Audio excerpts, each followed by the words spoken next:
Il est 8h04 sur Europe 1 dans l'actualité internationale. La Russie sur le point d'évincer la France au Mali. Depuis plusieurs mois, le groupe Wagner, groupe de mercenaires russes, tente de s'imposer comme une alternative à l'armée française. Et le Mali n'est pas insensible à ces appels. Il envisage même de signer avec ses paramilitaires. Colère de la France, la réaction de Florence Parly, la ministre des Armées, hier devant le Sénat.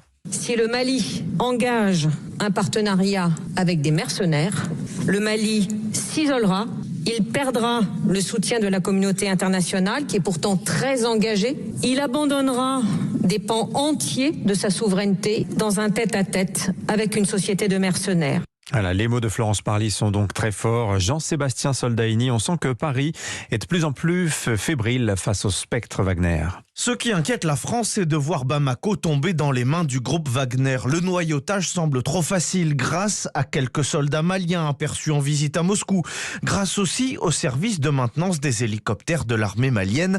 Il est assuré par des mécanos russes, des pions placés ici et là comme autant d'ambassadeurs du groupe Wagner, des mercenaires que les autorités imaginent embaucher pour tenir la capitale, car le nouveau gouvernement n'est pas sûr de sa population. Mais ce sera Bamako et rien d'autre, car sur ce que l'on sait d'eux, ces paramilitaires sont incapables de sécuriser le Nord Mali, vaste, en proie aux différents groupes armés.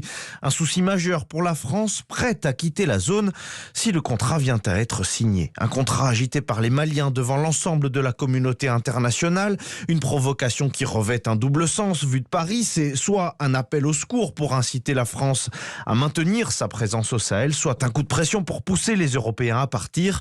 La junte pourrait alors mettre en avant une situation sécuritaire dégradée et ainsi se justifier de ne pas organiser des élections début 2022. Jean-Sébastien Soldaini.